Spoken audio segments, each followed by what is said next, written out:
Susan Speakman, hi, Bill. Do you think that anything will come of the Inspector General's investigations into the Steele dossier and the Mueller report itself will be allowed to amount to anything significant? I don't really know too much about that. I can't really speak too much about it just because I don't know. But look, the biggest problem of all of the problems is that, Eric Blake got it right, by the way, dealing with the progressives, better to reign in hell than serve in heaven. I think that's really it. I really do. Anyway, so I don't really know much about the Steele dossier in terms of details. But they absolutely need to investigate how the Mueller report got going. They need to investigate Christine Blasey Ford, and they need to investigate and come up with a list of indictments against Hillary Clinton because not only is the rule of law essentially vanishing, but because there is no punishment for them, half of the country is convinced that she's innocent.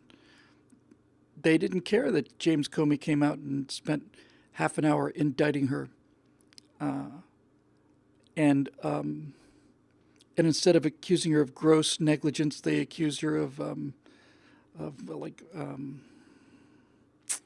it essentially meant the exact same thing as gross negligence, except gross negligence, willful neglect or something like that.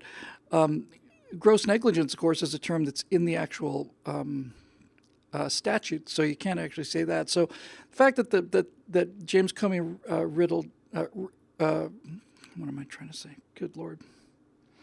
Just basically rattled off a list of felony charges and then decided, no, but we don't think we should recommend punishment. That means that half the country thinks she's innocent. And if we don't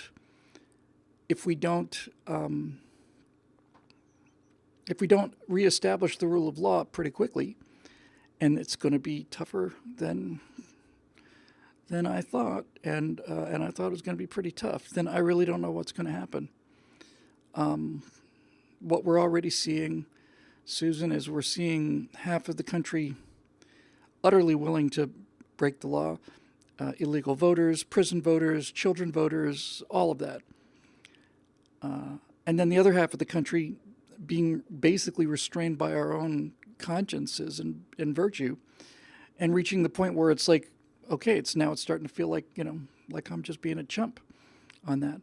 So anyway, I have been disappointed. I am more disappointed in the failure of the Attorney General's office than I am in the failure to build the wall, personally. And I have to say, I think, this is legitimate criticisms you can level against Donald Trump, that wall should have been started on day 2. And I have been waiting since the time he got off the podium after being sworn in to see a forklift come in with a cargo pallet full of indictments, and I haven't seen him yet. So I don't know. There's simply no question about her guilt. He just plain read it off. And I read the 2 laws that pertain to this, and they're very clear. If you don't turn in all of your records, that's a felony. There's no question she didn't. There's no question she did that. And if there's any evidence of trying to alter or cover up records, that's a second felony that also carries with it a lifetime ban on serving in the government. And there's no question she did that either. So people are saying, well, there was no classified material. Doesn't matter. Well, she didn't, there was no harm. It doesn't matter. It doesn't matter. The law is written in English. It's an English sentence. Anybody can read it. So go read it. And then you realize that it just doesn't matter to them. It doesn't matter. And you know whose fault this is? Our fault. It's our fault. We just let it slide, let it slide, let it slide. And we let them get away with the little things, so then they get away with the big things. It's like broken windows politics, When Bill Braxton and Rudy Giuliani tried to crack the New York crime problem, they described it as a broken windows problem, meaning that in an area where there were broken windows, where people had just thrown rocks through the windows of houses or factories or whatever. The fact that the windows were broken were basically an indication. They were a form of social proof that you can get away with whatever you want to here. This is a lawless area. And so they started enforcing the small things like public urination and graffiti. And as they started enforcing the small things, the metaphorical windows became metaphorically replaced, and people began to behave themselves as if they were living in a great city and not in a, murder pit.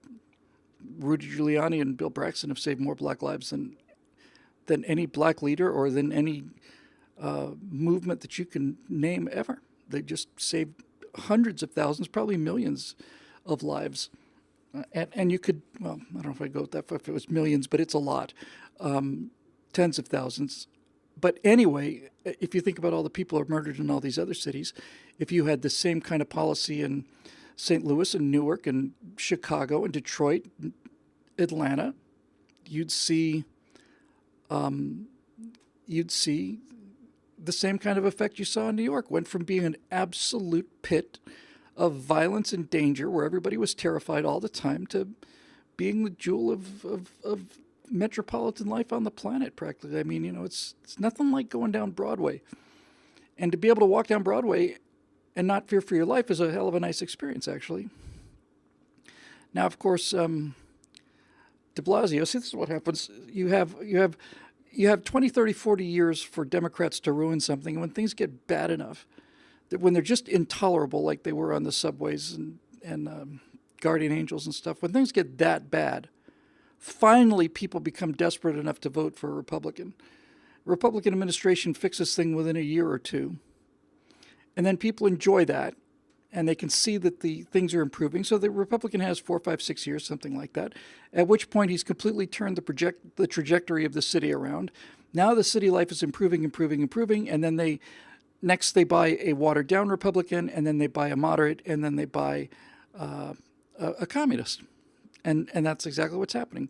New York City's just fallen apart again under de Blasio, and when it gets to be what it was, then they may go looking for somebody who will decide to fix it.